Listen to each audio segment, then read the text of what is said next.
भारतीय स्वतंत्रता आंदोलन में असम के योगदान के बारे में उल्लेख जब भी किया जाएगा, शहीद कनकलता जी का नाम गर्व से लिया जाएगा।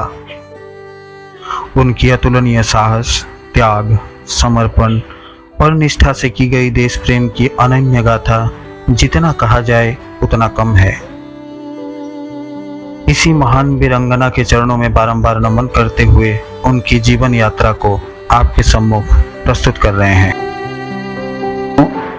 आज हम जिस आज़ाद भारत में सांस ले रहे हैं, जो freedom of speech, freedom of expression की बात करते हैं, आज से 100 साल पहले यह भारत ऐसा नहीं था। आज जब किसी के घर में बच्चा जन्म होता है, माता पिता तभी ये सपना देखने लगते हैं कि मेरा बेटा डॉक्टर बनेगा, इंजीनियर बनेगा, नेता बनेगा।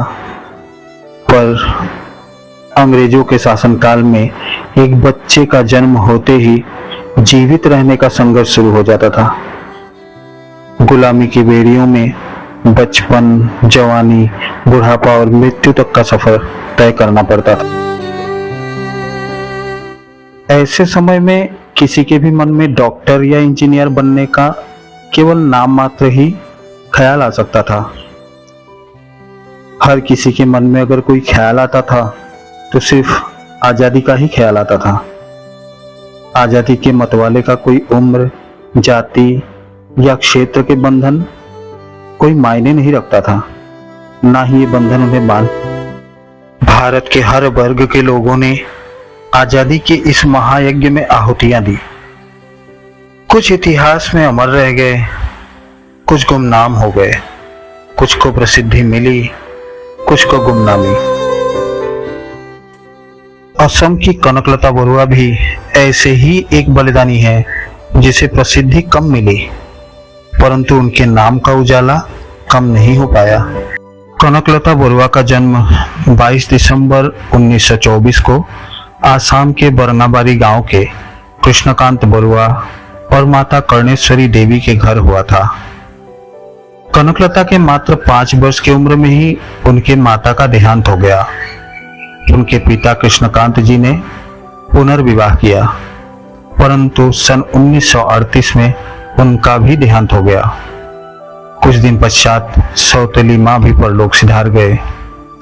इस प्रकार कनकलता अल्पकाल में ही अनाथ हो गई।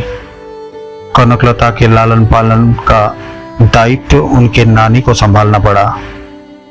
वो भी अपने नानी के घर गृहस्थी में हाथ बटाती और मन लगाकर पढ़ाई करती। इतनी विषम परिस्थितियों में भी कनकलता का झुकाव राष्ट्रीय स्वाधीनता आंदोलन की ओर हो गया। असम के प्रसिद्ध कवि ज्योति प्रसाद अग्रवाला जी के असमिया भाषा में लिखे गीत घर घर में लोकप्रिय थे। कनकलता भी उन्हीं गीतों से काफी प्रभावित और प्रेरित होती थी।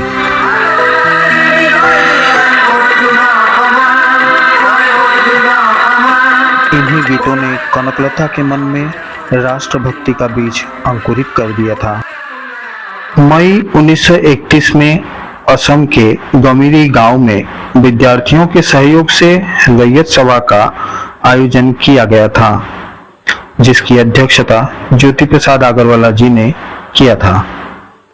कनकलता भी मात्र 7 साल की उम्र में ही अपने मामा देवेंद्रनाथ और यदुराम बोस जी के साथ उस सभा में उपस्थित हुए थे। बाद में अंग्रेज हुकूमत ने उस सभा में सम्मिलित हुए सभी लोगों के ऊपर देशद्रोह का आरोप लगा के जेल में डाल दिया था। इसी तरह कनकलता के मन में भी स्वाधीनता के विचारधारा और गहरी होती चली गई। समय बीतता गया और स्वाधीनता के आंदोलन में पूरी तरह कनकलता कूद पड़ी।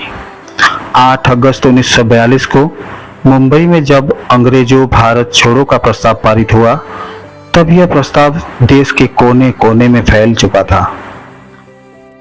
असम के शीर्ष नेताओं को जेल में डाल दिया गया था। ज्योति प्रसाद जी ने आगे बढ़ के नेतृत्व को संभाला। एक गुप्त सभा का आयोजन किया गया, जिसमें 29 सितंबर 1942 को तेजपुर कचहरी पे तिरंगा फहराने का निर्णय लिया गया। कनकलता की उम्र उस समय विवाह योग्य हो चुकी थी, परंतु वह विवाह की अपेक्षा भारत की आजादी को ही अधिक महत्व देते थे। उनको आजादी के संग्राम के रूप में अपना लक्ष्य मिल चुकी थी। कनकलता मुक्ति वाहिनी नामक एक आत्म बलिदानी गुट से जुड़ चुकी थी। गौपुर थाना में तिरंगा फहराने के लिए आत्म बलिदानी का जत्था थाने के करीब पहुंचा, जिनके पीछे नारे गूंज रहे थे, भारत माता की जय, वंदे मातरम, वंदे मातरम। जुलूस में शामिल सभी सदस्यों में झंडा फहराने का जैसा होड़ समचा हुआ था। थाना प्रभारी पीएम सोम जुलूस को रोकने के लिए सामने खड़े हो गए और धमकाते हुए कहा, 1 इंच भी आगे बढ़े तो गोली चला दूंगा। पर वो आजादी के मतवाले कहाँ किसी के बात मानने वाले थे। वो आगे बढ़ते चले गए। जो ही कनकलता आगे बढ़ी, पुलिस ने जुलूस पर गोलियों की बौछार कर दी। बोगी कछारी नामक सिपाही की पहली गोली कनकलता ने अपने छाती पर झेली। वो गोली लगते ही जमीन पर गिर पड़ी, पर तिरंगे को गिरने नहीं दिया। इसी तरह एक महान नायिका का अंत हुआ। झंडे को रामपति दास खुआ अपने हाथ में लिए थाने की तरफ दौड़ पड़े और झंडा फहरा दिया। इस भीषण नरसंहार में कनकलता, मुकुंद काकती, हेमकांत बरुआ जैसे अनेक आंदोलनकारी शहीद हो गए। तिरंगे की आन बान और शान के लिए इन मतवालों ने अपनी बलिदान कर ही दिया।